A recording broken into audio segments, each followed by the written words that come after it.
Assalamualaikum warahmatullahi wabarakatuh. Pada pertemuan kali ini kita memasuki pertemuan ketiga di kelas 12, yaitu di bab akhir mengenai teks editorial.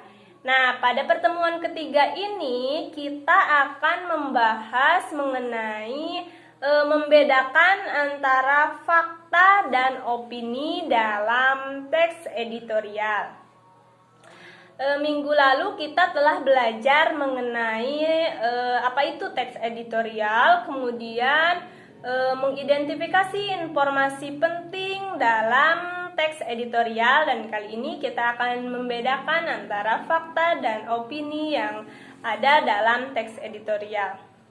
Nah, fakta itu sendiri adalah hal atau kejadian atau peristiwa yang merupakan kenyataan atau sesuatu yang benar-benar terjadi.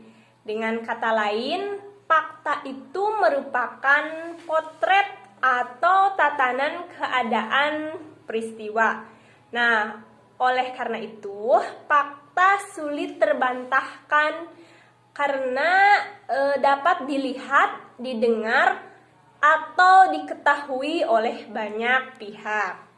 Sedangkan opini adalah pendapat, pikiran, atau pendirian. Nah, opini ini belum pasti benar adanya. Fakta yang disajikan dalam teks editorial berupa peristiwa dan data-data terkait dengan peristiwa yang dibahas. Kalimat yang mengandung fakta biasanya disebut kalimat fakta. Nah, kita akan lihat perbedaan antara fakta dan opini. Secara garis besar, fakta itu adalah bisa dikatakan itu tidak terbantahkan. Kalau opini atau pendapat itu memungkinkan untuk adanya bantahan-bantahan dari pihak lain. Kemudian fakta itu jawaban dari apa, siapa, berapa, di mana, dan kapan. Fakta itu merupakan jawaban dari 5W dan 1H, sedangkan opini itu jawaban dari mengapa dan bagaimana. Nah, secara garis besar, perbedaan antara fakta dengan opini itu dapat kita lihat atau dapat kita bandingkan dari segi seperti itu. Nah, dalam teks editorial ataupun tajuk rencana suatu surat kabar atau majalah, fakta dan opini selalu muncul bersamaan.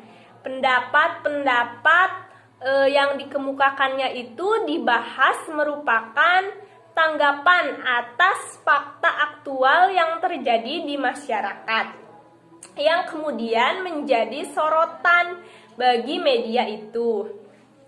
Nah, berikut adalah contoh kalimat fakta dan opini yang akan kita bandingkan.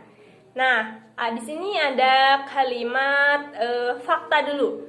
Fakta yang pertama yaitu, kini rata-rata waktu yang digunakan setiap siswa untuk belajar sekitar 5 jam per hari. Nah, itu merupakan fakta kenyataan bahwa siswa itu melakukan waktu pembelajarannya 5 hari per jam. Kemudian yang kedua, sementara itu pada tahun sebelumnya menurut survei sebuah LSM, waktu belajar mereka di luar kegiatan sekolah hanya 2-3 jam per hari. Nah, sedangkan kita di sini lihat opininya, yaitu kesadaran akan pentingnya belajar pada kalangan remaja Indonesia semakin meningkat, terutama apabila dilihat dari jumlah jam belajar. Nah, kesadaran itu perlu ditunjang oleh kepedulian pihak orang tua dan pemerintah, misalnya dengan menyediakan bahan bacaan yang bermutu dan sesuai dengan taraf perkembangan psikologi mereka. Nah, itu merupakan pendapat atau opini mengenai jumlah jam belajar di Indonesia. Nah, dari contoh di atas tampak bahwa opini yang dikemukakan itu merupakan tanggapan atas fakta-fakta yang ada. Dapat pula sebaliknya, pendapat yang dikemukakan itu diperkuat oleh fakta-fakta. Dengan adanya fakta-fakta menjadikan opini itu lebih kuat dan meyakinkan. Nah, jadi di dalam teks editorial itu selalu terdapat fakta dan opini. Fakta-fakta yang ada itu bisa menjadi pelengkap opini-opini yang dituangkan oleh si redaksi itu. Nah, perbedaan antara fakta dan opini pada pembahasan kali ini dicukupkan sekian dulu. Apabila ada yang mau ditanyakan atau tidak mengerti, silahkan berikan komentar atau hubungi ibu langsung. Mudah-mudahan apa yang kita pelajari hari ini memberikan manfaat untuk kita semuanya di kemudian hari. Wabillahi taufiq wal hidayah. Wassalamualaikum warahmatullahi wabarakatuh.